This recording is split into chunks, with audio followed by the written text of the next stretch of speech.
Chapter 1. The invitation to winter sipped his end. Hercule Poirot adjusted his pristine white gloves, his sharp eyes scanning the embossed invitation that lay on his polished mahogany desk. The paper was heavy, its edges gilded, and the calligraphy spoke of wealth and refinement. Winter's End Manor invites Monsieur Hercule Poirot to a grand winter ball, January 15th, 1926, to celebrate the unveiling of the Frost Diamond. The signature, in bold sapphire ink, bore the name of Lady Eleanor Frost, a name whispered in London's high society with equal parts awe and suspicion. Poirot's moustache twitched as he considered the rumors, a family fortune built on mystery, a jewel said to carry a curse, and a hostess whose charm masked secrets. "Mon ami," Poirot murmured to himself, "this is not merely an invitation to dance. Non, it is an invitation to a puzzle." He had heard of the Frost Diamond, a gem of unparalleled clarity, said to shimmer like ice under moonlight. Its unveiling promised to draw a glittering assembly of aristocrats, financiers, and perhaps, Poirot mused, those with less savory intentions. He accepted, his curiosity piqued by the prospect of intrigue in a snowbound manner.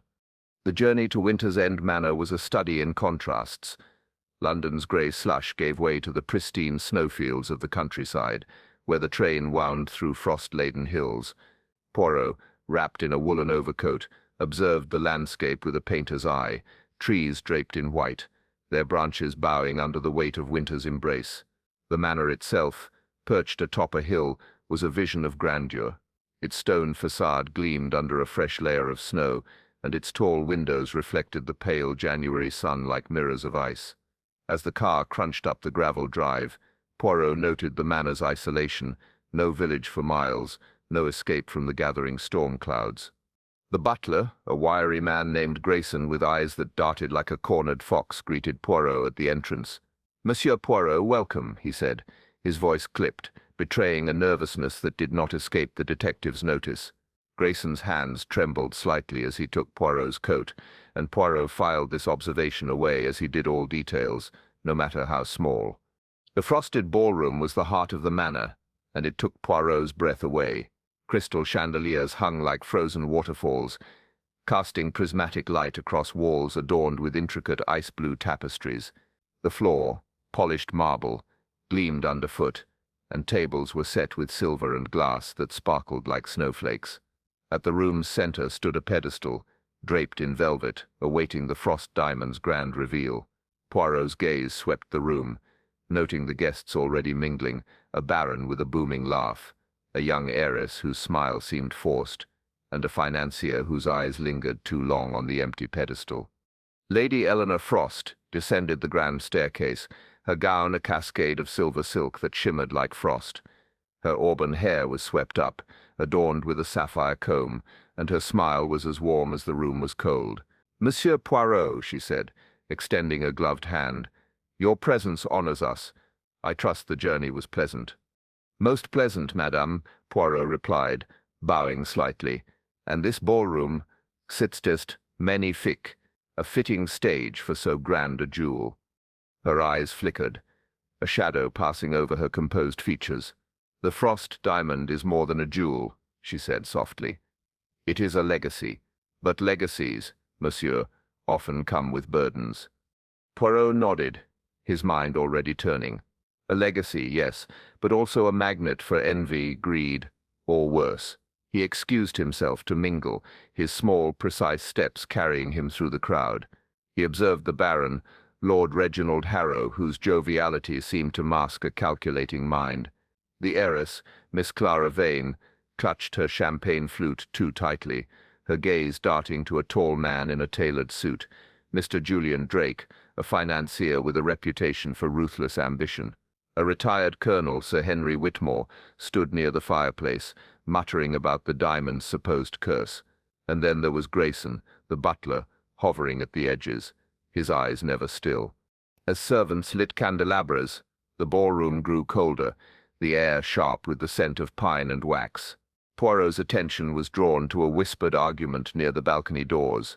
Miss Vane, her voice low but sharp, was speaking to Drake. "You promised it would be settled," she hissed. Drake's reply was inaudible, but his hand on her arm was firm, almost possessive. Poirot's moustache twitched again. Interessant, he thought. A lover's quarrel, or something more. The evening progressed with music from a string quartet, the notes floating like snowflakes. Lady Frost announced the unveiling would occur at midnight, heightening the anticipation. Poirot, however, was distracted by Grayson's behavior. The butler fumbled a tray of glasses, his face paling as he caught Poirot's gaze. "Pardonnez-moi, monsieur," Grayson stammered, retreating quickly. Poirot's eyes narrowed. The man was hiding something, fear, perhaps, or guilt. As the clock neared 10, Poirot slipped away to explore the manor's lower halls. The corridors were lined with portraits of the Frost family, their stern faces staring down from gilded frames. One portrait of a young woman with Lady Frost's features bore a plaque, Cecilia Frost, 1890-1910. A tragedy, perhaps. Poirot made a mental note to inquire further. He paused at a window, gazing out at the snow-covered gardens. The moonlight revealed a faint set of footprints leading from the manor to a frozen fountain, where they vanished. Curieux, he thought. Footprints that end abruptly suggested planning, not chance. Returning to the ballroom, Poirot sensed a shift in the atmosphere. The guests' sad laughter was strained, their glances furtive. Lady Frost stood near the pedestal, her hands clasped tightly. Poirot approached her, his voice low. "Madam, this diamond, there are those who covet it. None." Her smile was brittle. "Covet, monsieur, perhaps, but some desire more than the diamond itself." Before he could press further, a gong sounded, signaling dinner. The guests moved to the dining hall, but Poirot lingered, his eyes on the velvet-draped pedestal. Something about the ballroom felt wrong, as if the Frost itself hid a secret. As he joined the others, Poirot's mind was alight with possibilities. The invitation had promised a celebration, but he sensed a darker purpose. The Frost diamond, the nervous butler, the vanishing footprints, all were pieces of a puzzle he was determined to solve. Little did he know the night would soon turn deadly, and the frosted ballroom would become a stage for murder. Chapter 2. The Shimmer of Suspicion. The frosted ballroom of Winter's End Manor glowed under the chandelier's prismatic light, the air thick with the scent of lavender and wax. Hercule Poirot stood near a towering ice sculpture, his keen eyes scanning the guests as they swirled through the opening waltz.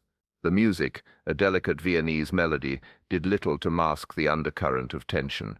Lady Eleanor Frost, resplendent in her silver gown, glided among her guests, her smile as polished as the marble floor. Yet Poirot noted the tightness in her jaw, the way her gaze darted to the velvet-draped pedestal at the room's center, where the Frost diamond awaited its midnight unveiling.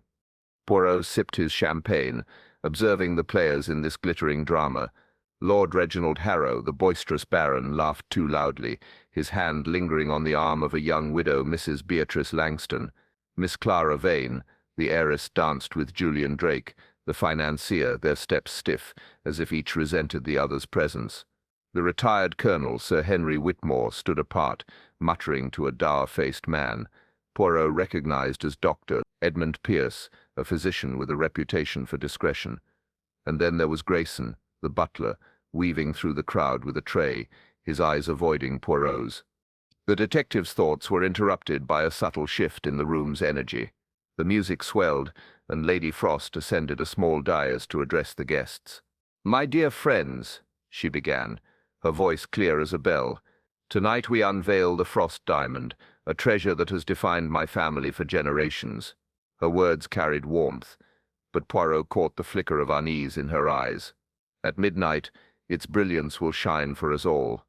As applause rippled through the crowd, the lights flickered, a murmur ran through the guests, and then, with a sudden crack, the ballroom plunged into darkness. Gasps and nervous laughter filled the air, followed by the scrape of chairs and the clink of glass.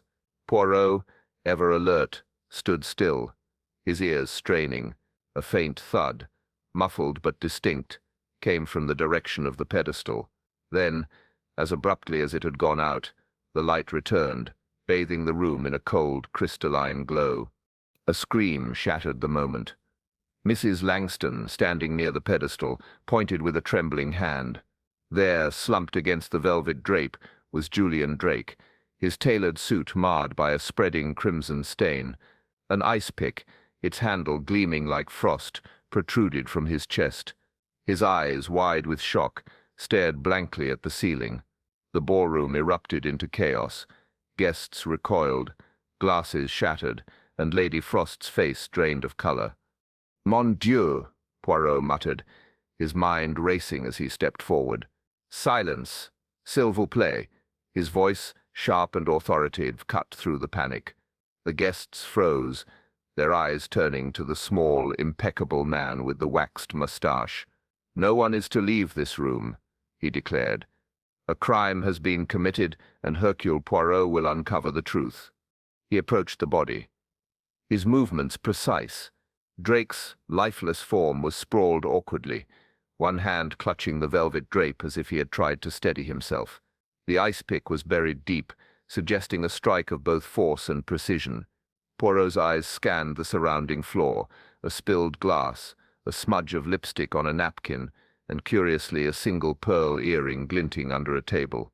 He filed these details away, his mind already constructing the puzzle. Lady Frost, recovering her composure, approached. "Monsieur Poirot, this is unthinkable," she whispered. "Who could do such a thing?" "Madame," Poirot replied, his tone calm but firm, "that is what I intend to discover. But first, we must secure the scene." He gestured to Grayson, who hovered nearby, his face ashen. "Monsieur Grayson, ensure no one touches the pedestal or the body, and summon the local constable, though I suspect the snow will delay him." Grayson nodded, his hands shaking as he retreated. Poirot turned to the guests, now huddled in anxious clusters. "Mères, amis," he said, "I must ask for your cooperation. Remain here, and speak to no one until I have questioned you." His gaze lingered on Miss Vane, whose face was pale, her hands twisting a silk handkerchief. Lord Harrow, meanwhile, muttered about damned bad form, while Sir Henry's eyes narrowed, as if calculating. Poirot began his inquiries with Mrs. Langston, who was still trembling. "I saw nothing," she insisted, her voice high. "One moment I was admiring the ice sculpture, and then the lights went out, and when they returned, he was there, dead." Her eyes darted to the pedestal, and Poirot noted her reluctance to meet his gaze. Next he approached Miss Vane, whose earlier argument with Drake lingered in his mind. "Mademoiselle," he said gently, "you and Monsieur Drake seemed displeased earlier. May I ask why?" Her lips tightened. "It was nothing, Monsieur Poirot, a business matter." Julian, Mr. Drake, was difficult. Her voice faltered, and Poirot noted the faint tremor in her hands. A business matter, or something more personal. He would return to her later.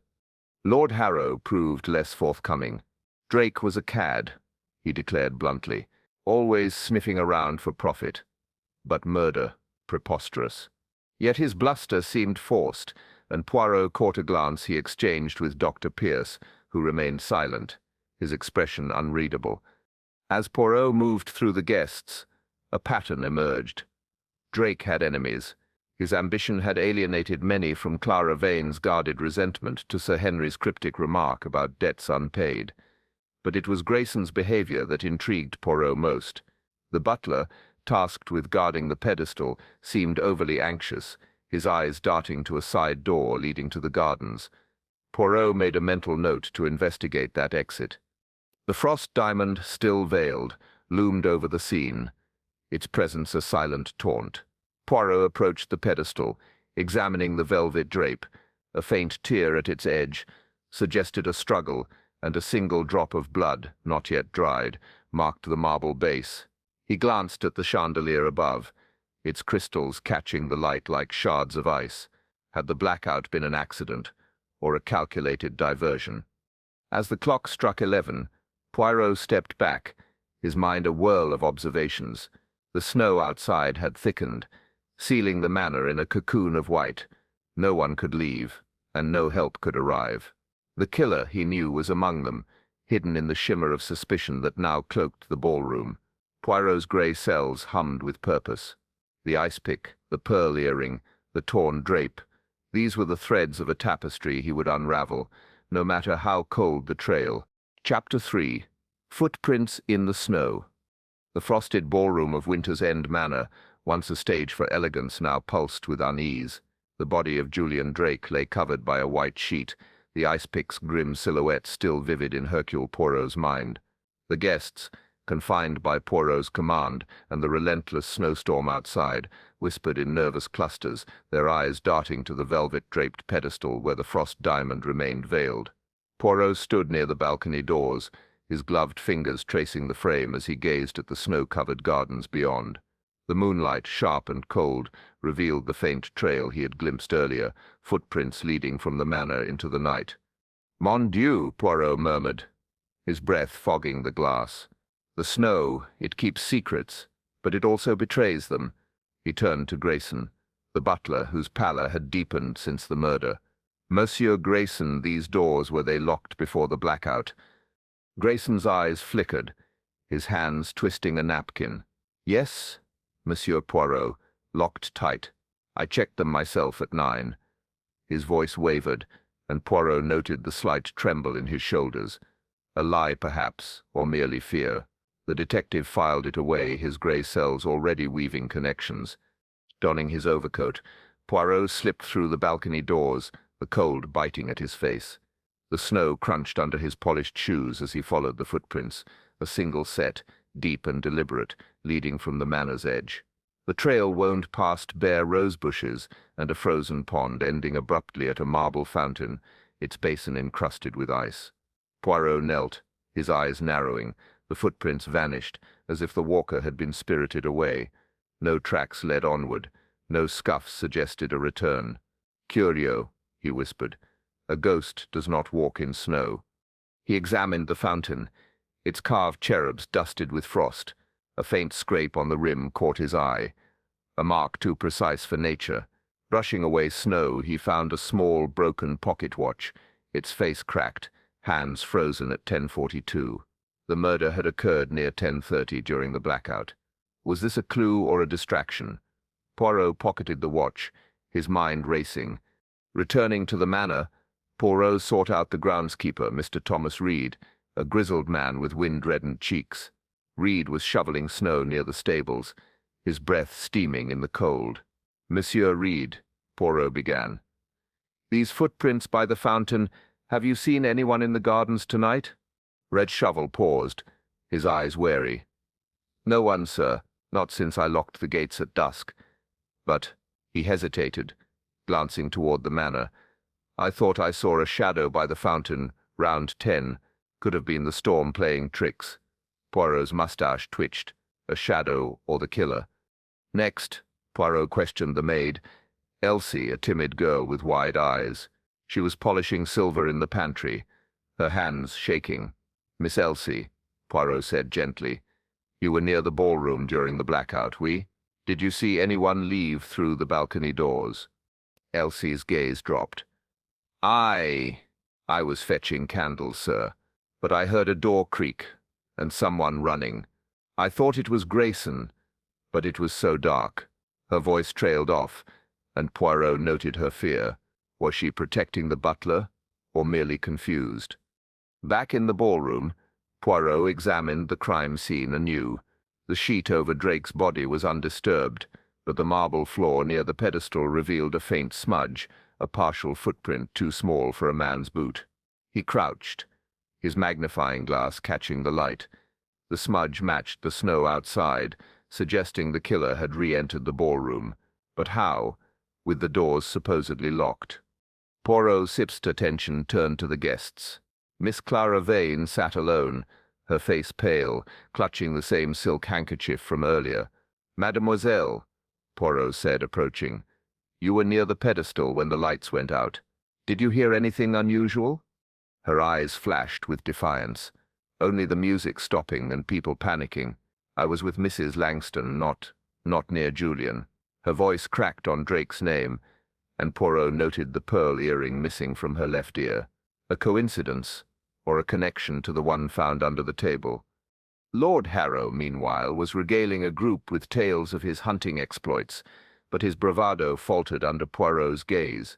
"Monsieur Poirot," he blustered, "this is a ghastly business.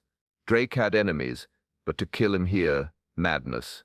Yet his eyes darted to Lady Frost, who stood near the fireplace, her expression unreadable.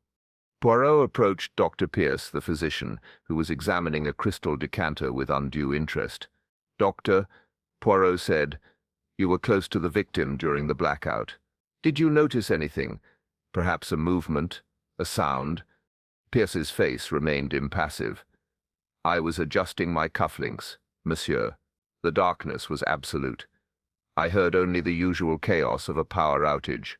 His calm was too perfect, Poirot thought, like ice that hides cracks beneath. The detective's gaze returned to the pedestal.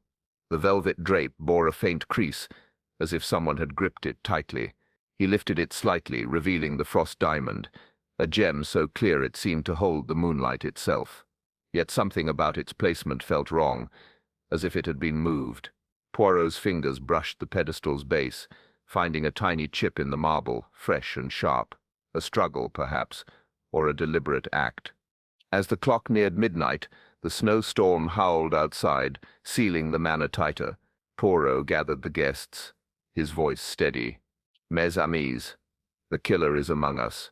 The footprints, the watch, the earring, these are pieces of a puzzle. I urge you to speak any truth you know, for the snow will not hide it forever." Lady Frost's eyes met his, a flicker of fear beneath her poise. "Monsieur Poirot, what do you mean by footprints?" she asked, her voice low. Poirot smiled faintly. "All in good time, madame. The snow, it speaks to those who listen." He turned away, his mind alight with questions. The footprints that vanished, the watch stopped at 10:42. Grayson's nervousness, Clara's missing earring, each was a thread in a tapestry of deceit. The killer had planned carefully, but Poirot's grey cells were relentless. As the storm raged, he knew the truth lay just beneath the surface, cold and sharp as the ice pick that had ended Julian Drake's life. Chapter 4. The Frosted Mirror. The frosted ballroom of Winter's End Manor, its opulence now tainted by murder, seemed to hold its breath as Hercule Poirot stood before the grand hall's towering mirror. The glass, framed in ornate silver, was etched with delicate frost-like patterns, reflecting the guests' strained faces in a distorted dance of light and shadow. The body of Julian Drake had been moved to a side room, but the stain of his blood lingered on the marble floor, a grim reminder of the violence that had shattered the night. The snowstorm outside roared on, trapping the guests in a cocoon of suspicion and fear. Poirot's sharp eyes traced the mirror's surface, noting how it captured every nervous glance, every forced smile. "The mirror, it sees all," he murmured, his mustache twitching, "and yet it reveals only what we choose to see." His mind churned with the clues from the previous hours, the vanishing footprints, the broken pocket watch, the pearl earring, and Grayson's evasive demeanor. Each was a piece of the puzzle, but the picture remained elusive. He turned his attention to Lady Eleanor Frost, who stood near the fireplace, her silver gown catching the firelight like a sheet of ice. Her composure was admirable, but Poirot detected a tremor in her hands as she adjusted her sapphire comb. "Madame," he said, approaching, "this mirror, it is magnificent. Does it hold any secrets of Winter's End?" Her eyes met his sharp and guarded. "Only reflections, Monsieur Poirot. My family has always valued clarity, in jewels, and in truth." Her words were smooth, but Poirot sensed a deeper meaning. Before he could press further, a woman's voice interrupted, a sharp, accusing tone that cut through the room's murmurs. "Eleanor, you cannot deny it any longer." It was Mrs. Beatrice Langston, the widow, her face flushed with anger. "The Frost diamond belongs to my family, not yours." The guests turned, their whispers ceasing as the confrontation unfolded. Poirot's gaze sharpened. A rival claim to the diamond. This was a motive he could not ignore. Lady Frost's smile tightened. "Beatrice, this is neither the time nor the place. The diamond is a Frost legacy, as you well know." Her tone was icy, but Poirot noted the flicker of unease in her eyes. Mrs. Langston stepped closer, her voice rising. My father was cheated out of it, Eleanor. You know the truth about Cecilia's dealings." The name Cecilia, linked to the portrait Poirot had seen in the corridor, sparked his interest. He stepped between the women, his voice calm but firm. "Miss Doms, let us discuss this privately. The death of Monsieur Drake demands our focus." "Non." He guided them to a corner, aware of the guests' watchful eyes. In a quieter alcove, Mrs. Langston's anger gave way to tears. "My cousin Cecilia," she explained, "was promised the diamond by her father, my uncle. But after her death, Eleanor's branch of the family claimed it. It's rightfully mine." Lady Frost's lips pursed, but she said nothing, her silence as telling as words. Poirot's mind raced. A family feud over the Frost diamond could explain much, including Drake's murder. Had the financier been involved in the dispute, he resolved to investigate Cecilia's story further. But first, he needed to examine the victim's possessions. With Lady Frost's permission, he searched Drake's coat, now stored in the butler's pantry. Among the usual items, cigar case, wallet, keys, he found a folded note, its edges crumpled. The words, scrawled in haste, read, "Meet me at 10:30, balcony. Trust no one." "Interessant," Poirot murmured. The note suggested a secret rendezvous timed just before the blackout. Had Drake been lured to his death? He pocketed the note, noting its ink matched the sapphire hue of Lady Frost's signature. A coincidence or a deliberate misdirection? Returning to the ballroom, Poirot observed the guests with renewed scrutiny. Miss Clara Vane, still missing one pearl earring, avoided his gaze, her fingers twisting her handkerchief. Lord Harrow, now deep in conversation with Dr. Pierce, seemed overly animated, as if deflecting suspicion. Sir Henry Whitmore, the colonel, stood by the mirror, his eyes fixed on its frosted patterns, as if searching for answers. As midnight approached, the atmosphere grew taut.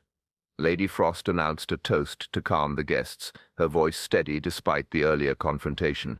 Servants circulated with trays of champagne, their faces pale under Grayson's nervous supervision. Poirot, ever watchful, noticed the butler hesitate near a tray, his hand lingering over a single glass. Before Poirot could intervene, Sir Henry raised the glass to his lips. "Non!" Poirot's shout startled the room. He lunged forward, knocking the glass from Sir Henry's hand. It shattered on the marble, the champagne fizzing ominously. A faint, acrid scent rose from the liquid, unmistakable to Poirot's trained senses. "Poison," he declared, his voice cutting through the gasps. Sir Henry paled, clutching his chest, but he was unharmed. Poirot had acted in time. The guests erupted in panic, but Poirot's raised hand silenced them. "Mes amis, remain calm. This is no accident. Someone among us seeks to kill again." His eyes locked on Grayson, who shrank back, his face a mask of terror. "Monsieur Grayson, you handled that tray. Explain yourself." I didn't know," Grayson stammered. "I only arranged the glasses as instructed." His voice cracked, and Poirot noted the sweat beading on his brow. The butler was either a pawn or a liar, and Poirot intended to find out which. He turned to the mirror, its frosted surface reflecting the chaos. The poisoned glass, the cryptic note, the rivalry over the diamond, these were threads in a tightening web. Poirot's gaze fell on Miss Vane, who stood frozen, her eyes wide. Had she known about the poison, or was she too a target? The pearl earring under the table gnawed at his thoughts, a clue yet to be placed. As the clock struck midnight, the Frost diamond remained veiled, its unveiling postponed by the night's horrors. Poirot addressed the guests, his voice steady. "The mirror shows us much, but it hides more. Someone here knows the truth about Monsieur Drake's death, and this attempt on Sir Henry, I, Hercule Poirot, will uncover it." The snowstorm howled outside, sealing the manor's secrets within its walls. Poirot's grey cells hummed, piecing together the note's implications, the poisoned glass, and the frosted mirror's silent witness. The killer was growing bold, but Poirot was relentless. The truth, he knew, was as cold and unyielding as the ice that surrounded them. Chapter 5. Whispers of the Past. The frosted ballroom of Winter's End Manor, its grandeur now shadowed by murder and attempted murder, seemed to pulse with secrets as thick as the snow piling against its windows. Hercule Poirot stood near the grand fireplace, its flames casting flickering shadows across the marble floor where Julian Drake's blood had stained the night. The poisoned champagne glass, shattered by Poirot's swift intervention, lay in fragments, a stark reminder of the killer's audacity. The guests, confined by the relentless snowstorm and Poirot's authority, huddled in uneasy groups, their whispers as cold as the air. Poirot's sharp eyes scanned the room, noting the strained postures of Miss Clara Vane, the defiant tilt of Lord Harrow's chin, and the guarded silence of Dr. Edmund Pierce. Lady Eleanor Frost, her silver gown still impeccable, stood by the veiled pedestal of the frost diamond, her composure a fragile mask. The cryptic note found in Drake's coat. "Meet me at 10:30, balcony. Trust no one," weighed on Poirot's mind, as did the broken pocket watch, the pearl earring, and the vanished footprints. But it was the name Cecilia, mentioned in Mrs. Langston's outburst, that now drew his focus. The past, he sensed, held the key to the present. "Madame," Poirot said, approaching Lady Frost, his voice soft but insistent.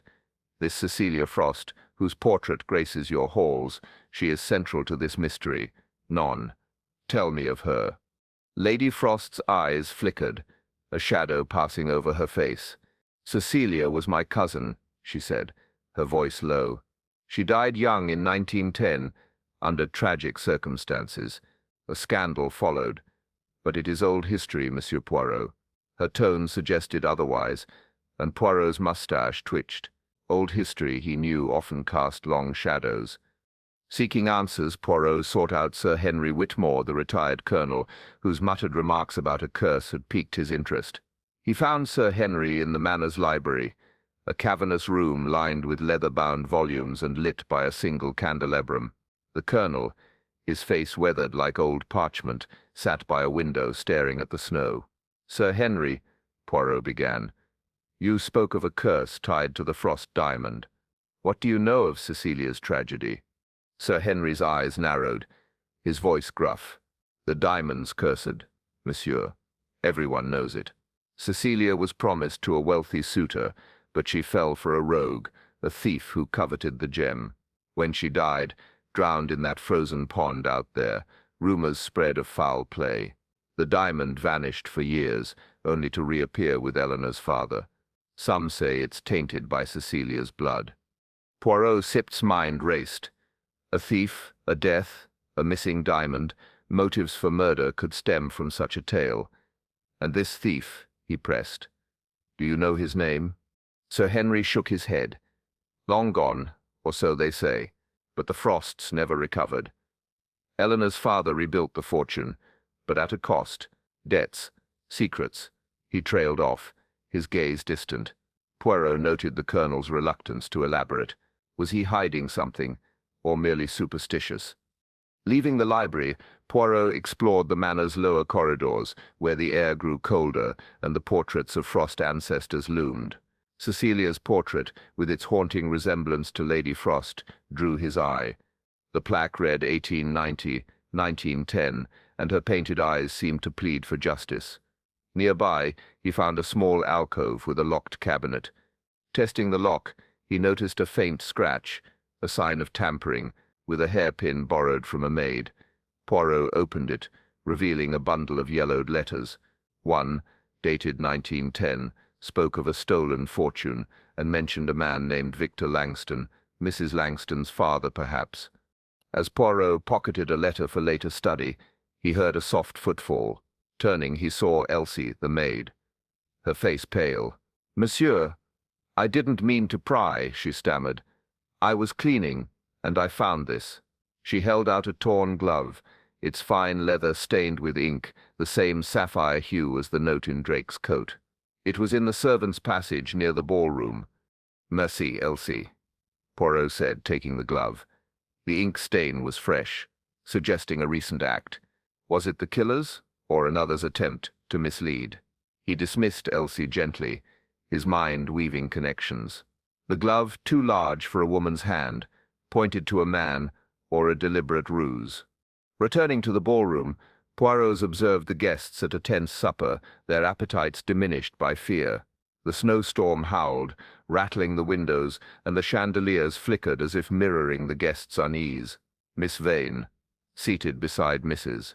Langston, avoided Poirot's gaze, her single pearl earring glinting. Lord Harrow, meanwhile, argued loudly with Dr. Pierce about the manor's security, his bluster unconvincing. Grayson, serving wine, spilled a drop, his hands trembling under Poirot's scrutiny.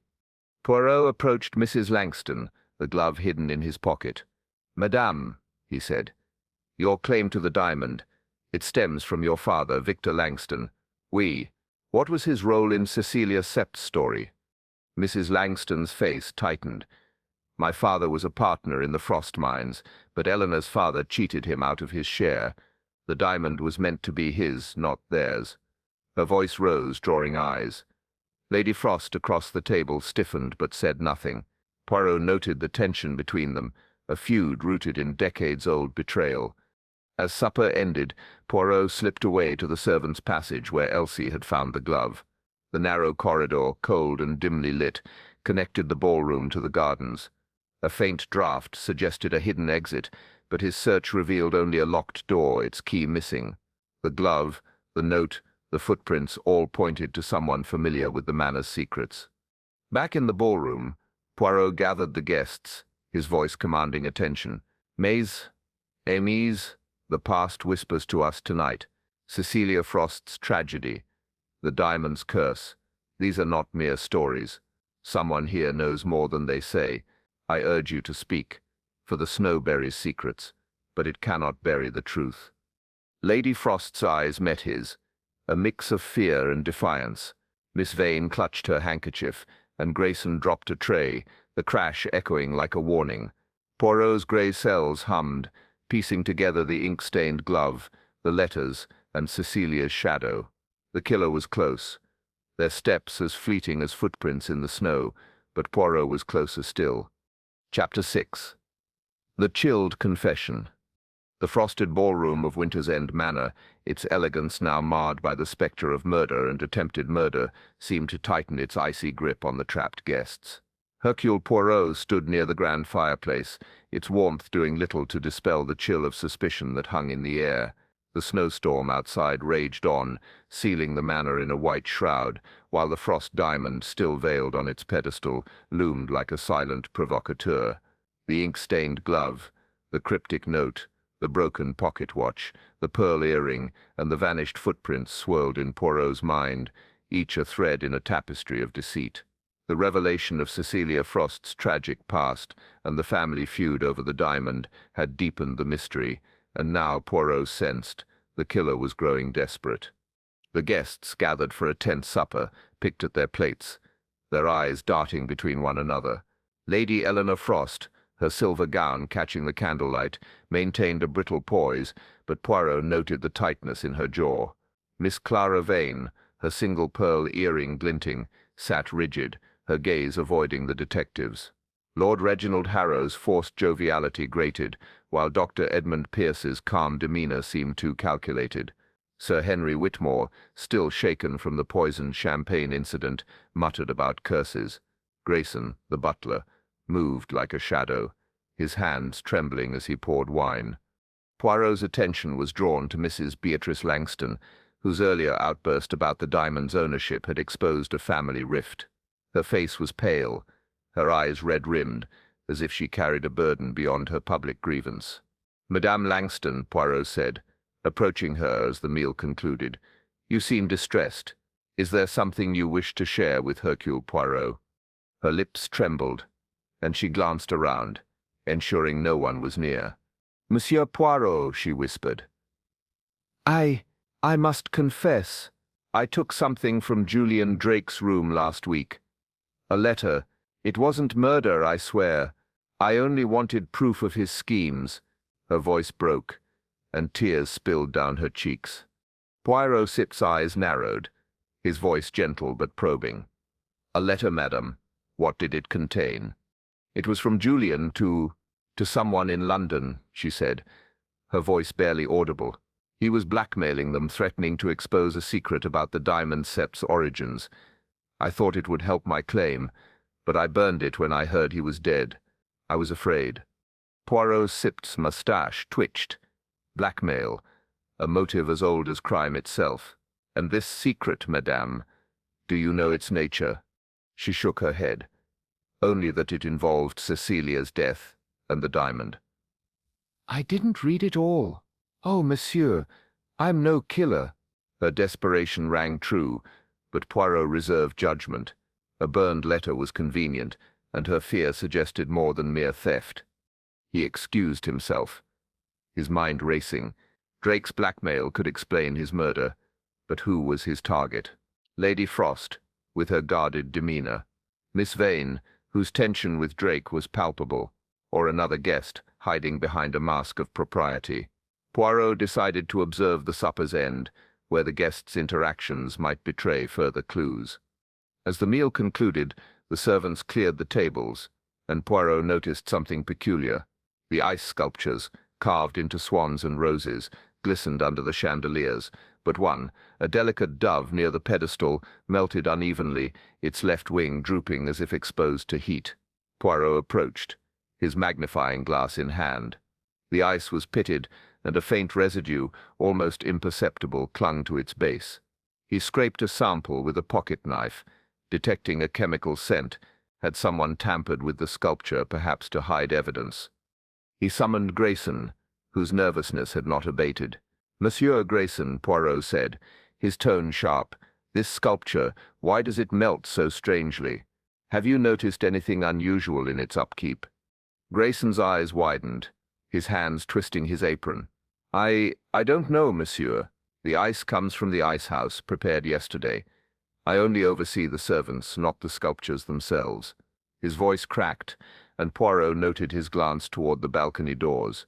The butler's fear was palpable, but was it guilt or terror? Poirot turned to the guests, now milling about the ballroom.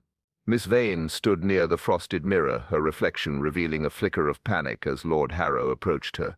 "Clara, my dear," Harrow said, his voice loud enough for Poirot to hear, "you mustn't let this ghastly affair upset you." Drake was a bounder, nothing more. His hand rested on her arm, but she pulled away, her face tight. Dr. Pierce, meanwhile, lingered by the fireplace, his eyes on Lady Frost. Poirot approached, his voice low. "Doctor, you knew Monsieur Drake professionally, oui? Did he ever speak of enemies or perhaps secrets he held over others?" Pierce's expression remained impassive. Drake was a financier, Monsieur Poirot. Secrets were his currency. But he never confided in me. His tone was too smooth, and Poirot sensed a wall of reserve. A doctor accustomed to discretion might know more than he admitted. As the evening wore on, the atmosphere grew colder, the snowstorms howl, a constant reminder of their isolation. Poirot gathered the guests, his voice cutting through their murmurs. "Mes amis, a confession has been made, not of murder, but of a theft that points to blackmail. Monsieur Drake held secrets, and one of them led to his death. I ask again if you know anything. Speak now." The room fell silent, but no one stepped forward. Miss Vane's hands trembled, and Lady Frost's eyes darted to Mrs. Langston, who looked away. Grayson dropped a glass, the shatter echoing like a gunshot. Poirot's gaze lingered on the unevenly melted sculpture, its dripping form a metaphor for the truth slipping away, yet leaving traces. He stepped closer to the pedestal, the frost diamond's veil, untouched but heavy with implication. The blackmail, the tampered ice, the family feud, all were linked. He was certain.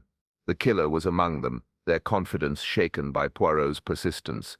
As the firelight danced on the frosted walls, Poirot's grey cells worked tirelessly, piecing together the chilled confession and the clues that glistened like ice, waiting to crack under his scrutiny.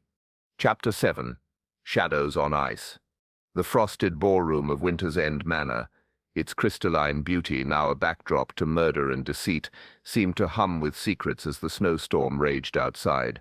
Hercule Poirot stood near the pedestal where the frost diamond lay veiled, his sharp eyes tracing the unevenly melted ice sculpture, a dove, its wing drooping as if weeping. The clues, vanishing footprints, a broken pocket watch, a pearl earring, an ink-stained glove, a cryptic note, and Mrs. Langston's confession of theft wove a complex web in his mind. The revelation of a blackmail scheme tied to Julian Drake's murder and Cecilia Frost's tragic past had tightened the noose of suspicion, but the killer remained elusive, their shadow flickering just out of reach. Poirot's attention turned to the ice house, mentioned by Grayson as the source of the ballroom's sculptures. If the dove's uneven melting was no accident, the ice house might hold answers, slipping away from the guests, who lingered in the ballroom under the weight of their fears. Poirot donned his overcoat and ventured into the snow.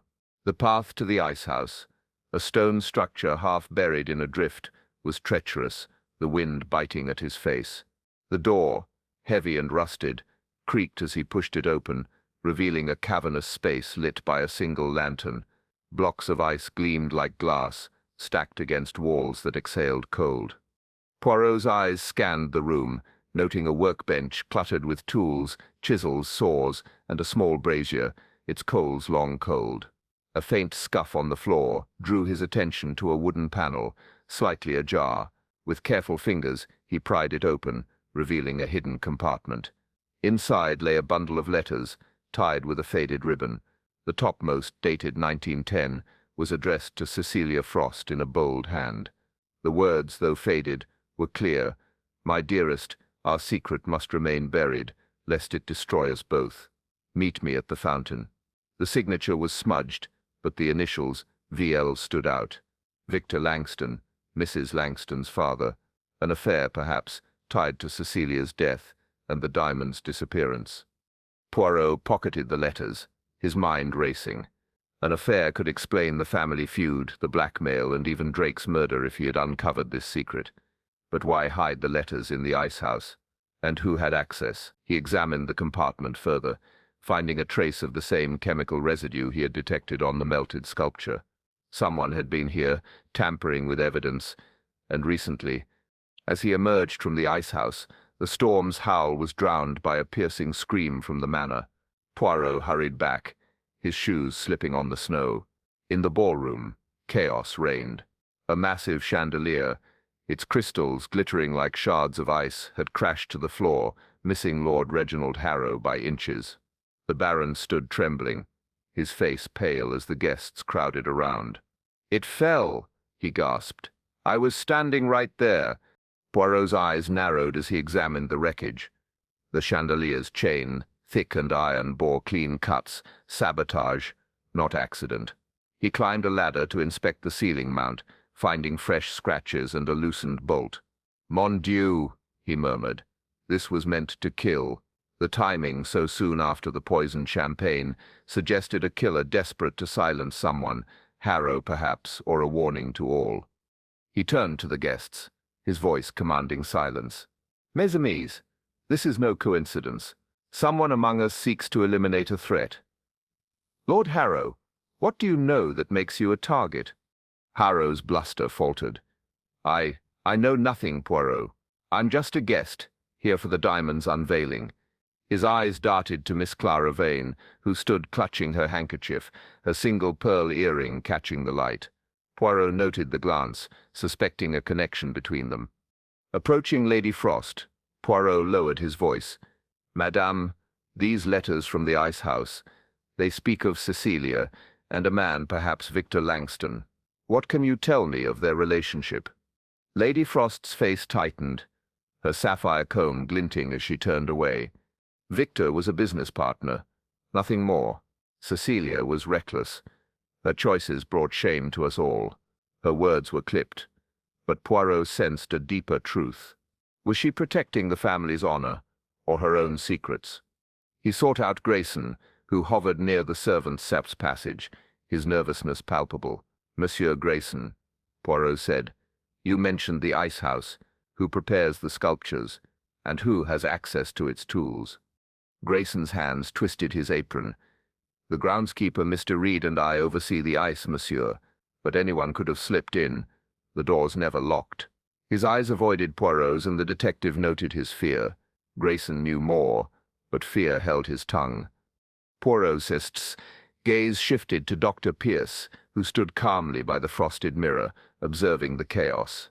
"Doctor," Poirot said, approaching, "you seem unruffled by these events. Did you know of Monsieur Drake Sipp's connections to Cecilia Sipp's past, or perhaps to Lord Harrow?" Pierce's smile was thin. "Drake was a man of many enemies, Monsieur Poirot. As for Harrow, he's a loudmouth, nothing more. I tend to the living, not the past." His composure was too perfect, and Poirot filed it away as another piece of the puzzle. As the night deepened, the ballroom's chill seemed to seep into the guests' bones. Poirot gathered them, his voice steady. The icehouse hides secrets, and this chandelier was no accident. The killer grows bold, but their steps falter. I, Hercule Poirot, see the shadows on the ice, and they will lead me to the truth. Miss Vane's hands trembled, and Lady Frost's gaze lingered on the wrecked chandelier. Grayson slipped away, his footsteps echoing in the servants' passage. Poirot's grey cells hummed, weaving the letters, the sabotaged chandelier, and the melted ice into a tightening net. The killer was close, their desperation a crack in the ice, and Poirot was ready to break it wide open. Chapter 8. The Diamond Sept's Secret. The frosted ballroom of Winter's End Manor, its icy elegance now a stage for murder and sabotage, seemed to pulse with a silent menace as the snowstorm howled outside. Hercule Poirot stood near the velvet-draped pedestal, his sharp eyes fixed on the frost diamond, still veiled, its presence a magnet for greed and violence. The clues, vanishing footprints, a broken pocket watch, a pearl earring, an ink-stained glove, a cryptic note, a blackmail scheme, letters hinting at an affair, and a sabotaged chandelier swirled in his mind like snowflakes in a storm. The melted ice sculpture and Cecilia Frost's tragic past had deepened the mystery, and now Poirot sensed the diamond itself held a secret that could unlock the truth. The guests, confined by the blizzard and Poirot's command, gathered in uneasy clusters, their faces etched with fear and suspicion. Lady Eleanor Frost, her silver gown catching the flickering candlelight, stood near the fireplace, her composure fraying at the edges. Miss Clara Vane, her single pearl earring glinting, clutched her handkerchief, her eyes darting to Lord Reginald Harrow, who paced like a caged lion. Dr. Edmund Pierce's calm demeanour contrasted with Sir Henry Whitmore's muttered curses about the diamond's curse. Grayson, the butler, hovered near the servants' passage, his nervous glances betraying a secret he dared not voice. Poirot's thoughts returned to the icehouse letters, signed with the initials VL, likely Victor Langston, Mrs. Beatrice Langston's father. The affair they hinted at could explain the family feud. But why had Julian Drake been killed? Was his blackmail tied to the diamond's history, or something more immediate? Poirot approached Lady Frost, his voice low and precise. "Madame, there are whispers that the Frost diamond may not be what it seems. Is it possible the gem is a forgery?" Her eyes widened, a flash of panic breaking her poise. "A forgery? Preposterous, Monsieur Poirot. The diamond has been in my family for generations, verified by experts." Her voice was sharp, but Poirot noted the tremor in her hands. Denial or fear of exposure. He resolved to examine the gem himself. With Lady Frost's reluctant permission, Poirot lifted the velvet drape, revealing the Frost diamond. It shimmered like a frozen star, its facets catching the chandelier's light in a dazzling display. Yet under his magnifying glass, Poirot noticed a faint irregularity, a minute flaw in the gem's cut almost imperceptible. "Curieux," he murmured. A true diamond of such value would be flawless, or so the Frosts claimed. Was this a clever replica, or had Drake's blackmail threatened to expose a different truth? Poirot turned his attention to the pedestal itself, its marble surface gleaming under the candlelight. Running his fingers along its base, he felt a slight seam invisible to the untrained eye. With a gentle press, a hidden panel clicked open, revealing a small compartment. Inside lay a slip of paper, folded tightly, its edges worn. The message, written in the same sapphire ink as the note in Drake's coat, was a series of numbers and letters. March 7th, 12. VL to CF. Keep it hidden. Poirot's mustache twitched. A code, perhaps a reference to a safe or a location within the manor. The initials confirmed the connection to Victor Langston and Cecilia Frost. He pocketed the paper, his mind racing. The diamond's possible forgery and the coded message suggested a conspiracy deeper than a simple theft or feud. Had Drake discovered the gem's secret, making him a target? Poirot's gaze swept the ballroom, landing on Mrs. Langston, whose claim to the diamond had sparked earlier tensions. Approaching her, he said, "Madame, your father's name appears in a coded message tied to Cecilia. Did he ever speak of hiding something in this manner?" Mrs. Langston's face paled. "My father was a secretive man, Monsieur Poirot, but he never spoke of codes. He only said the diamond was stolen from us, that Cecilia's death was no accident." Her voice trembled, and Poirot noted her sincerity, but also her fear. Was she a victim of the past, or a player in the present? He next questioned Miss Vane, whose connection to Drake remained a puzzle. "Mademoiselle," he said, "Monsieur Drake Sepp's blackmail. Did it involve you, or perhaps the diamond Sepp's authenticity?" Her eyes flashed with defiance. "Julian was a manipulator, but I had nothing to hide. He pestered me about investments, nothing more." Her tone was firm, but Poirot caught the slight quiver in her voice. Her missing earring, found near the crime scene, gnawed at his thoughts. As the night deepened, the snowstorm's ferocity intensified, rattling the manor's windows. Poirot observed the guests, noting Lord Harrow's nervous pacing and Dr. Pierce's detached calm. Grayson, tasked with clearing the chandelier wreckage, fumbled a crystal, his hands shaking under Poirot's scrutiny. "Monsieur Grayson," Poirot said sharply, "you seem unwell. Is there something you wish to tell me about the ice house, or perhaps the chandelier?" Grayson's face drained of color. "I know nothing, monsieur. I only follow orders." His voice cracked, and he retreated, leaving Poirot to ponder his role. Was the butler a pawn, or a conspirator? Poirot gathered the guests, his voice cutting through their murmurs. "Mes amis, the Frost diamond may hold a secret, a forgery perhaps, or a truth buried in the past. This coded message suggests a hidden truth, one Monsieur Drake may have died for. I urge you to speak, for the storm cannot hide your secrets forever." Lady Frost's gaze hardened, and Miss Vane's hands tightened on her handkerchief. Sir Henry muttered about curses, while Harrow's bluster faltered. Dr. Pierce's eyes met Poirot's, unreadable but intense. The ballroom's chill deepened, the frosted mirror reflecting a room of shadows. Poirot's grey cells hummed, weaving the coded message, the flawed diamond, and the sabotaged chandelier into a tightening net. The killer was among them, their desperation as clear as the ice, and Poirot was closing in. Chapter 9. The Frozen Alibi. The frosted ballroom of Winter's End Manor, its crystalline beauty now a haunted stage for murder and sabotage, seemed to hold its breath as the snowstorm raged outside. Hercule Poirot stood near the grand mirror, its frosted patterns reflecting the guests' strained faces like a gallery of secrets. The Frost diamond, veiled on its pedestal, loomed as a silent catalyst for the violence that had claimed Julian Drake and nearly killed Lord Harrow with a sabotaged chandelier. The clues, vanishing footprints, a broken pocket watch, a pearl earring, an ink-stained glove, a cryptic note, a blackmail scheme, letters hinting at an affair, a tampered ice sculpture, and a coded message, swirled in Poirot's mind, each a piece of a puzzle growing sharper with every revelation. The possibility of the diamond being a forgery had tightened the web of suspicion, and now Poirot turned his focus to a key suspect's alibi, sensing the truth lay in the cracks of their story.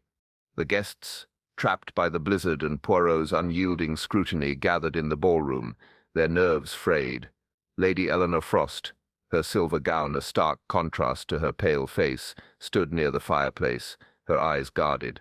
Miss Clara Vane, her single pearl earring glinting, clutched her handkerchief, her gaze flickering to Lord Reginald Harrow, whose earlier brush with death had left him subdued. Edmund Pierce's calm demeanour seemed impenetrable, while Sir Henry Whitmore's mutterings about curses grew quieter, as if he feared drawing attention. Grayson, the butler, moved like a ghost, his hands trembling as he cleared the last of the chandelier's debris. Poirot's attention fixed on Lord Harrow, whose loud denials and nervous glances suggested more than mere fear. The Baron had claimed to be in the library during the blackout, reading by candlelight far from the ballroom where Drake was killed. "Monsieur Harrow," Poirot said, approaching with a disarming smile, "your alibi is most convenient. The library, it is quiet, perfect for reading, but tell me what book held your attention at such a critical moment." Harrow's face reddened, his bluster faltering. A history of the Bulbar War, I believe. I don't recall the title exactly." It was dark, Poirot. His eyes darted to Miss Vane, and Poirot noted the exchange, suspecting a deeper connection. To test the alibi, Poirot visited the library, a cavernous room where shadows danced across rows of books. The candelabrum Harrow claimed to have used sat on a table, its wax unburned, a detail that contradicted his story. Poirot's moustache twitched. "No candle was lit here," he murmured. "Monsieur Harrow, you lie. But why? To hide his presence at the murder, or to protect someone else?" His thoughts turned to the Manor's clock tower, mentioned by a maid as the source of the ballroom's timekeeping. If Harrow's alibi hinged on timing, the clock might reveal inconsistencies. Poirot climbed the narrow spiral staircase to the tower, the air growing colder with each step. The clock's mechanism, a labyrinth of gears, ticked steadily, but a closer inspection revealed tampering, a gear slightly misaligned, slowing the clock by several minutes. The time displayed at the murder, 10:30, could have been manipulated, making Harrow's library claim plausible to a casual observer. Someone had planned this, Poirot realized, to muddy the timeline. Returning to the ballroom, Poirot confronted Harrow, his voice sharp. "Monsieur, your alibi is as fragile as ice. The library sept's candle was unlit, and the clock tower has been tampered with. Where were you truly when Monsieur Drake was killed?" Harrow's face crumpled, his bravado gone. "I was with Clara, Miss Vane," he admitted, his voice low. "We were in the conservatory discussing private matters. I didn't want to ruin her reputation." The confession drew gasps from the guests, and Miss Vane's face flushed, her eyes wide with panic. Poirot turned to her, his gaze piercing. "Mademoiselle Vin, is this true? And what were these turbid matters serve with a man who was blackmailing others?" Her lips trembled, but before she could speak, Dr. Pierce stepped forward, his voice calm but firm. "Monsieur Poirot, you're distressing the lady. Clara and Harrow were together. Yes, but it was innocent. A conversation about investments. I saw them enter the conservatory myself." His intervention was smooth, too smooth, and Poirot's eyes narrowed. Was Pierce protecting Miss Vane, or deflecting suspicion? The revelation of Harrow and Vane's meeting shifted the puzzle. Their secret rendezvous could explain the pearl earring found near the crime scene, had Clara dropped it in haste. But Poirot sensed a deeper betrayal. He approached Lady Frost, whose silence during the exchange had been telling. "Madam," he said, "Miss Vane and Monsieur Harrow, do you know of their connection to Monsieur Drake?" Lady Frost's eyes flickered. "Clara is a distant cousin, Monsieur Poirot. She and Julian had business dealings. As for Harrow, he's a family friend, nothing more." Her tone was guarded, and Poirot noted her reluctance to elaborate. Was she shielding Clara, or hiding her own role? As the snowstorm's howl intensified, Poirot gathered the guests, his voice cutting through their tension. "Mes amis, an alibi has crumbled, and a betrayal has surfaced. The clock tower's tampering and Monsieur Harrow's lie suggest a conspiracy. Someone here knows the truth about Monsieur Drake's death, and the attempt on Monsieur Harrow. Speak now, or the ice will crack beneath you." The room fell silent, but a sudden movement caught Poirot's eye. Grayson, clearing a tray, slipped a small object into his pocket. Poirot moved swiftly, seizing the butler's wrist. "Monsieur Grayson, what do you hide?" From the pocket he retrieved a key, its shape matching the locked servant's passage door. Grayson's face drained of color. I found it, monsieur, near the pedestal, after the murder." Poirot's grey cells hummed. The key, the tampered clock, the conservatory meeting, all pointed to a killer orchestrating chaos. Miss Vane's eyes met Harrow's, a silent plea passing between them. Dr. Pierce watched impassively while Lady Frost's hands clenched her sapphire comb. The frosted mirror reflected their fear, and Poirot knew the truth was close, frozen in the shadows of their lies. Chapter 10. The Icy Confrontation. The frosted ballroom of Winter's End Manor, its icy elegance now a theatre of suspicion and dread, seemed to shimmer with secrets as the snowstorm howled outside, sealing the guests in a prison of their own making. Hercule Poirot stood near the grand mirror, its frosted patterns reflecting the tense faces of the gathered company. The frost diamond, still veiled on its pedestal, cast a silent spell, its rumoured forgery a spark in the powder keg of motives. The clues, vanishing footprints, a broken pocket watch, a pearl earring, an ink-stained glove, a cryptic note, a blackmail scheme, letters hinting at an affair, a tampered ice sculpture, a coded message, a sabotaged chandelier, and a key to the servants' passage, wove a complex web in Poirot's mind. Lord Harrow's crumbling alibi and his secret meeting with Miss Clara Vane had exposed a betrayal, and now Poirot sensed the killer's desperation mounting. The guests, their nerves frayed by the relentless storm and Poirot's unyielding scrutiny, stood in uneasy clusters. Lady Eleanor Frost, her silver gown catching the flickering candlelight, maintained a fragile poise, her eyes darting to the pedestal. Miss Vane, her single pearl earring glinting, clutched her handkerchief, her face pale as she avoided Lord Harrow's gaze. Dr. Edmund Pierce's calm demeanour was a mask, while Sir Henry Whitmore's mutterings about curses had ceased, replaced by a wary silence. Grayson, the butler, hovered near the servants' passage, his hands trembling as he clutched a tray, the key Poirot had seized from him, a silent accusation. Poirot's grey cells hummed, the pieces of the puzzle aligning, the tampered clock tower, the conservatory rendezvous, and the key suggested a killer familiar with the manor's secrets, moving unseen through its hidden passages. He decided to force the truth into the open with a calculated confrontation. "Mes amis," he announced, his voice ringing through the ballroom, "the time for deception is over. 2 among you have lied about your whereabouts during the murder of Monsieur Drake. I, Hercule Poirot, will expose you now." The guests froze, their eyes wide. Poirot turned to Miss Vane, his gaze piercing. "Mademoiselle Vane, you claim you were in the conservatory with Monsieur Harrow during the blackout, yet the pearl earring found near the crime scene suggests you were in the ballroom. Why did you lie?" Her face flushed, her voice trembling. I was in the conservatory, I swear. The earring. I must have lost it earlier. Julian and I argued, yes, but I didn't kill him." Her eyes darted to Harrow, a plea for support, but he looked away, his jaw tight. Poirot pivoted to Harrow. "Monsieur Harrow, your library alibi was false, and now you claim a meeting with Mademoiselle Vane. Yet the tampered clock suggests someone manipulated the timeline to cover their movements. Were you protecting her, or yourself?" Harrow's bluster collapsed. "I told you, Poirot, we were together.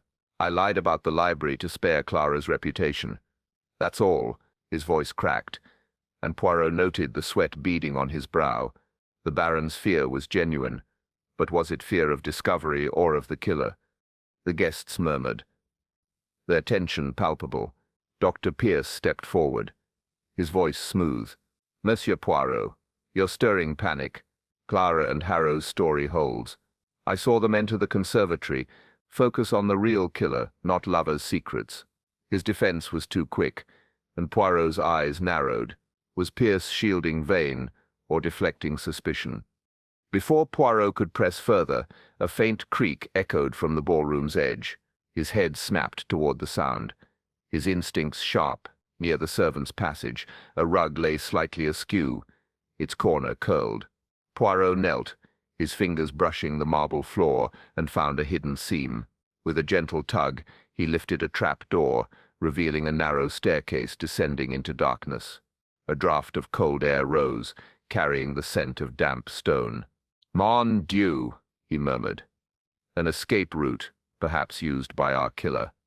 The guests gasped, and Lady Frost stepped forward, her face pale.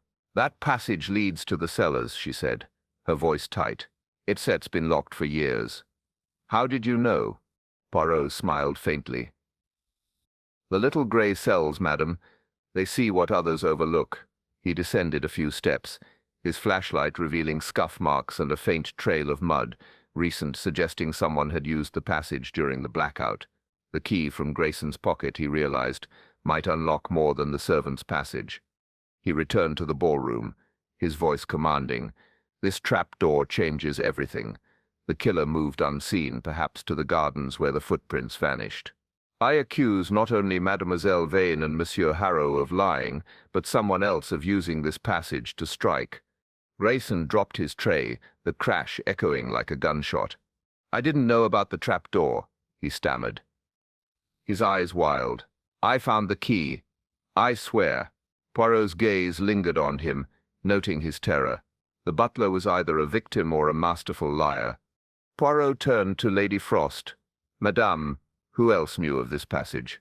It is too convenient for a killer to ignore." Her lips pursed. "Only the family and senior staff.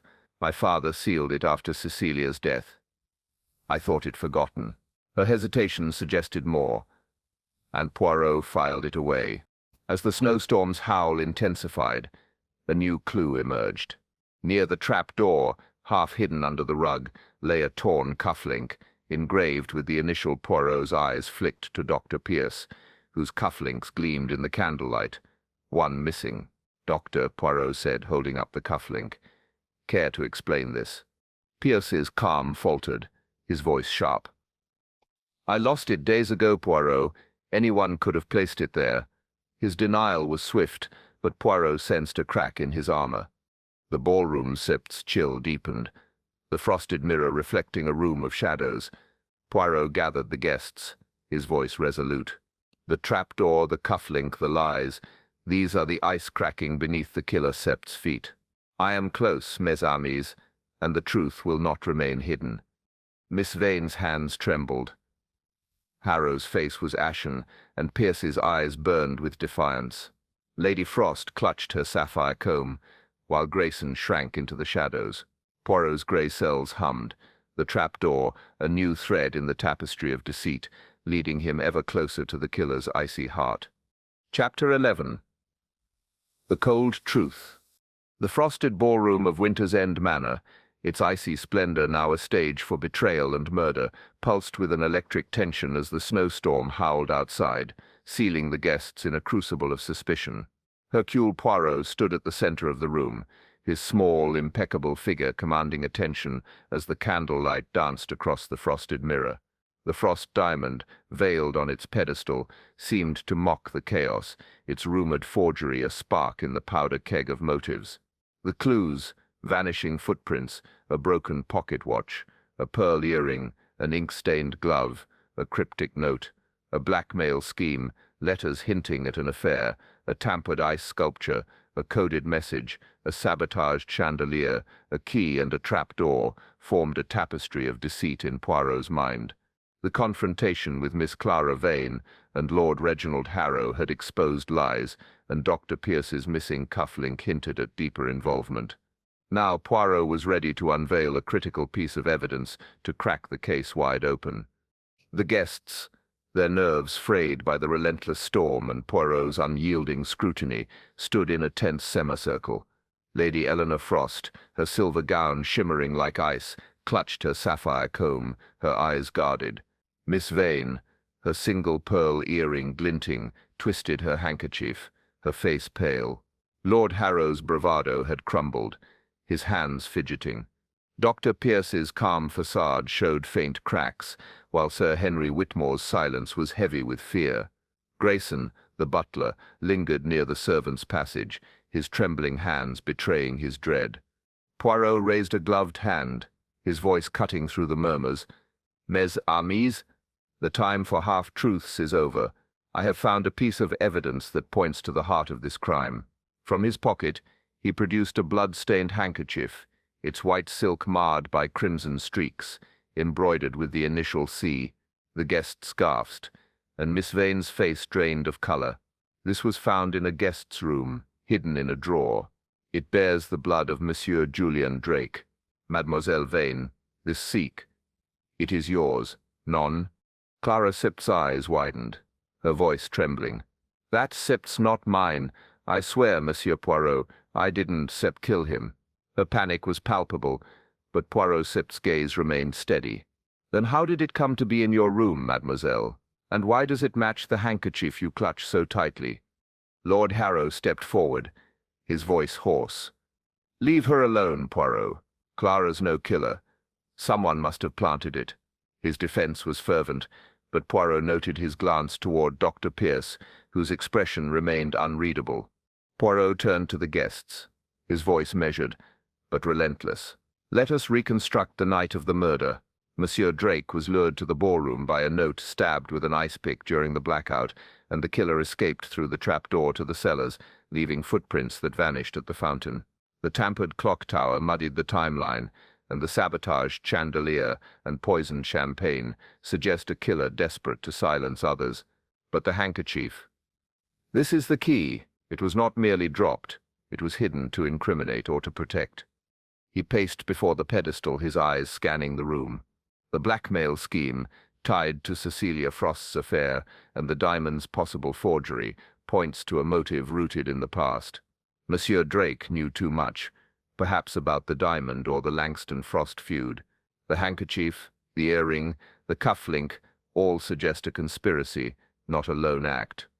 Lady Frost's voice broke the silence, sharp and strained. Monsieur Poirot, you accuse Clara, but what of the others? The passage, the key, anyone could have used them. Her defense of Clara was unexpected, and Poirot noted the flicker of fear in her eyes. Was she protecting a cousin, or deflecting suspicion? Poirot Sipt's gaze shifted to Dr. Pierce. Doctor, your cufflink was found near the trapdoor.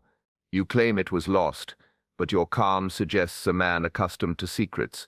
Were you involved in Drake Sipt's blackmail, or perhaps in covering it up? Pierce's smile was thin.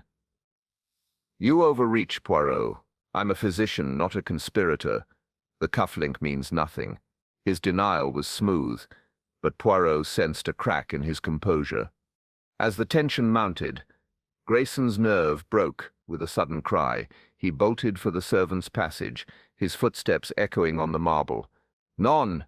Poirot shouted, moving with surprising agility. He seized a candelabrum and hurled it, striking the doorframe just as Grayson reached it. The butler stumbled, caught by Sir Henry, who pinned him to the wall. Enough running, man, the colonel growled. Poirot approached, his voice cold. Monsieur Grayson, you have the key. You know the passages, and your fear betrays you. What do you hide? Grayson Sipt's eyes were wild, his voice a whisper. I saw someone in the passage during the blackout. I didn't kill him, I swear. Then who, monsieur? Poirot pressed, his gaze unrelenting. Grayson's voice faltered. I can't say. They'll kill me. His terror was genuine, and Poirot realized the butler was a pawn, caught in a larger game. Poirot turned to the guests, his voice ringing out. The cold truth emerges. Mes amis. The handkerchief points to Mademoiselle Vane, but it is too convenient. The cufflink implicates Dr. Pierce, yet he remains unshaken. The trapdoor and key suggest a killer who knows this manor, intimately. And now a witness, afraid, but alive. The killer is among us, their alliances unraveling. Miss Vane sobbed.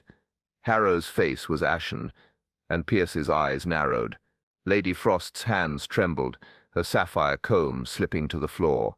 The frosted mirror reflected their fear, and Poirot's grey cells hummed, the blood-stained handkerchief, a thread pulling the tapestry apart. The killer's desperation had led to a mistake, and Poirot was ready to seize it, even as a shocking truth about Drake's identity loomed, waiting to shatter the icy facade. Chapter 12. The Frosted Reckoning. The frosted ballroom of Winter's End Manor, its icy grandeur now a stage for truth and retribution, shimmered under the flickering chandeliers as the snowstorm's howl softened outside. Hercule Poirot stood at the center, his small, impeccable figure radiating authority as the guests gathered in a tense semicircle around the velvet-draped pedestal. The frost diamond, unveiled at last, gleamed like a frozen star, its brilliance a lure that had drawn greed, betrayal, and murder. The clues, vanishing footprints, a broken pocket watch, a pearl earring, an ink-stained glove, a cryptic note, a blackmail scheme, letters hinting at an affair, a tampered ice sculpture, a coded message, a sabotaged chandelier, a key, a trapdoor, and a blood-stained handkerchief, had woven a tapestry of deceit in Poirot's mind. The confrontation in the previous hour had exposed lies and hidden alliances, and now, with Grayson's terrified admission of a witness, Poirot was ready to unveil the killer. The guests, their faces etched with fear and anticipation, stood frozen. Lady Eleanor Frost, her silver gown catching the candlelight, clutched her sapphire comb, her eyes wary. Miss Clara Vane, her single pearl earring glinting, gripped her handkerchief, her face pale. Lord Reginald Harrow's bravado was gone, his hands trembling. Dr. Edmund Pierce's calm facade showed faint cracks, while Sir Henry Whitmore's silence was heavy with dread. Grayson, the butler, stood near the servants' passage, his eyes darting as if expecting a blow. Poirot raised a gloved hand, his voice clear and commanding. "Mes amis, the time for secrets is over. The frost diamond has drawn us here, but it is the truth that will set us free. Tonight I, Hercule Poirot, will reveal the killer of Monsieur Julien Drake." He gestured to the diamond, its facets sparkling. "This gem, perhaps a forgery, is the bait that has ensnared our murderer." He began pacing, his eyes scanning the guests. "Let us reconstruct the crime. Monsieur Drake was lured to the ballroom by a note. Meet me at 10:30. Balcony. Trust no one, and stabbed with an ice pick during the blackout. The killer escaped through the trapdoor to the cellars, leaving footprints that vanished at the fountain, thanks to a hidden sled in the ice house. The tampered clock tower muddied the timeline. The sabotaged chandelier and poisoned champagne targeted witnesses, and the blood-stained handkerchief was planted to incriminate Mademoiselle Vane. He paused, his gaze locking on Dr. Pierce. "But the true key is the blackmail. Monsieur Drake discovered a secret tied to Cecilia Frost's death in 1910, an affair with Victor Langston, Mrs. Langston's father, and a stolen fortune. The Frost diamond, he learned, was a forgery, replaced years ago to cover the family's debts. He used this to blackmail the one person who knew the truth and would kill to keep it hidden." The guests gasped, and Lady Frost's face paled. Poirot continued, his voice relentless. "The coded message, March 7th, 12, VL to CF, keep it hidden, pointed to a safe in the ice house where the real diamond was once stored. The ink-stained glove, the cufflink, the key, all were distractions, but the melted ice sculpture revealed a chemical used to destroy evidence. And Grayson's fear. He saw the killer in the passage, but was too terrified to speak." Poirot turned to Dr. Pierce, his eyes piercing. "Dr. Edmund Pierce, you are the killer. You were Victor Langston's confidant, entrusted with hiding the diamond's forgery after Cecilia's death. You forged documents to secure the Frost fortune, but Drake uncovered your role. You lured him with the note, stabbed him during the blackout, and used the trapdoor to escape, planting the handkerchief to frame Mademoiselle Vane, whose affair with Harrow you knew would distract." Pierce's calm shattered, his voice sharp. "This is absurd, Poirot. You have no proof." But his eyes betrayed him, flickering to the diamond. Poirot smiled faintly. "The proof is in your cufflink found near the trapdoor and the chemical residue on the ice sculpture. Your medical supplies included the same compound. The note Seb's ink matches your pen, and Grayson saw you in the passage, though fear silenced him until now." Grayson nodded, his voice trembling. "It was him near the pedestal, just before the blackout." The guests gasped, and Pierce's face twisted with rage. "You meddling fool!" Pierce shouted, lunging for the diamond. Poirot, anticipating the move, signaled Sir Henry, who tackled Pierce to the ground. The doctor struggled, but Harrow and the colonel restrained him as Poirot retrieved the diamond, holding it aloft. "The motive," Poirot said, "was revenge and greed. Pierce sought to protect his secret and claim the forged diamond Seb's value, believing it real. Drake Sept's blackmail threatened his reputation and fortune, so he killed to silence him, then targeted Harrow and Sir Henry to eliminate witnesses. Lady Frost stepped forward, her voice shaking. "Is it true, Edmund?" "The diamond, a forgery." Poirot nodded. "Why, madame, your father replaced it years ago, and Perce covered it up. Cecilia Sept's death was an accident, but the shame drove the deception." Miss Vane sobbed, her handkerchief falling. "I thought Julian loved me, but he used me to get to the diamond." Harrow comforted her, his guilt evident. Mrs. Langston wept, her family's claim validated but hollow. Sir Henry's face softened, his talk of curses silenced by the truth. Poirot addressed the room, his voice solemn. "The Frost diamond, real or not, brought out the worst in us: greed, revenge, betrayal. But the truth, it is cold and unyielding, like the ice that surrounds us." As Pierce was bound, awaiting the constable's arrival when the storm cleared, the guests' reactions ranged from relief to guilt. Lady Frost gazed at the diamond, her legacy tarnished but intact. Poirot's grey cells, satisfied, rested at last the tapestry of clues woven into a reckoning as sharp and clear as the frost that adorned the ballroom. Chapter 13. Departure in the Snow. The frosted ballroom of Winter's End Manor, its icy elegance now softened by the first rays of dawn, stood silent as the snowstorm's fury finally waned outside.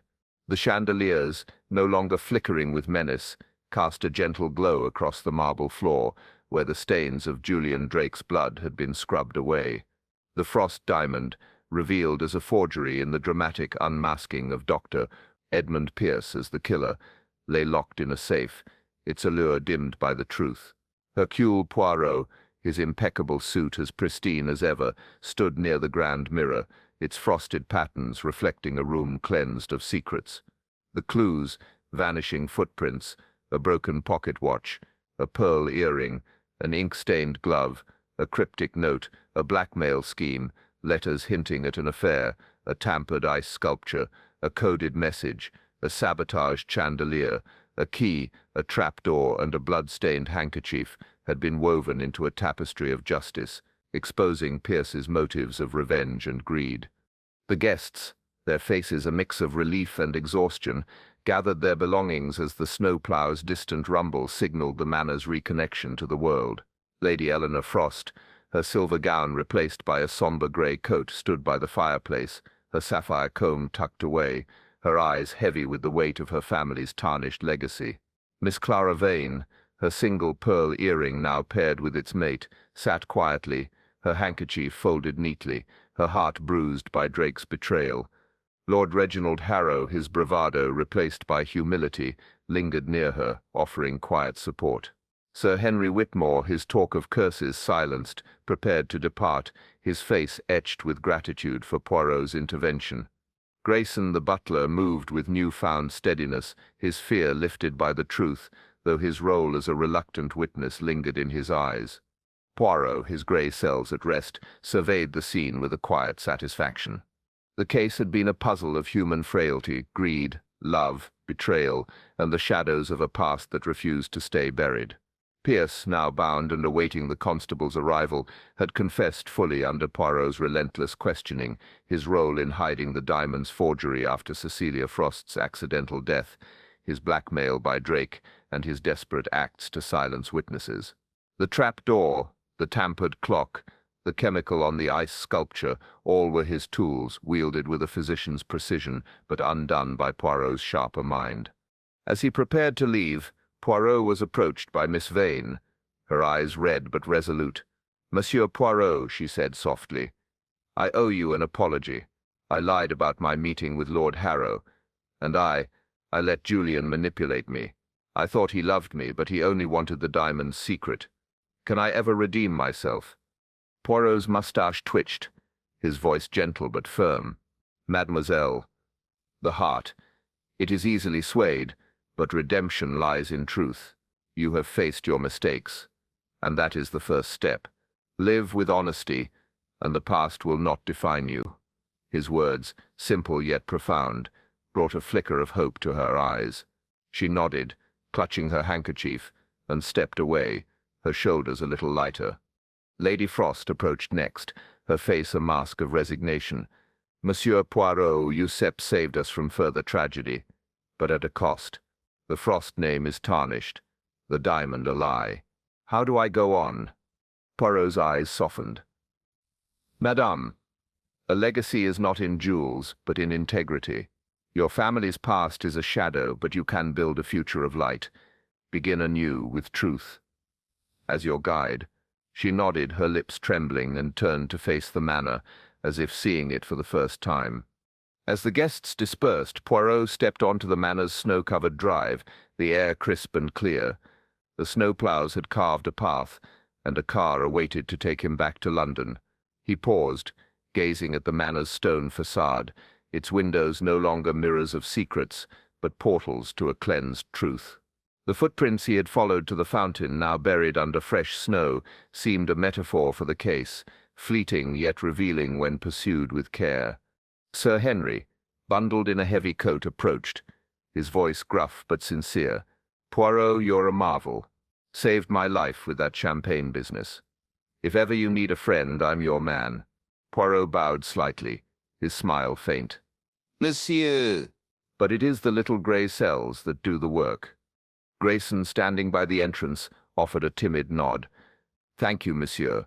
I was afraid, but you saw the truth." Poirot Simpson's eyes twinkled. "Fear is a shadow, Monsieur Grayson. Face it, and it fades." As Poirot climbed into the car, the manor receded behind him, its icy beauty softened by the dawn. His thoughts turned to the next mystery, for the world was full of puzzles, and his mind was ever restless. The Frost diamond, real or not, had revealed the fragility of human desires, greed, love, revenge, and the power of truth to cut through them like a blade. He leaned back, his gloved hands folded, and murmured, "The snow falls, the truth rises, qu'est la vie." The car crunched through the snow, carrying Poirot away from Winter's End, his heart light with the satisfaction of justice served. The manor faded into the white horizon, its secrets laid bare, and Poirot's grey cells, ever vigilant, turned toward the mysteries that awaited beyond the frost.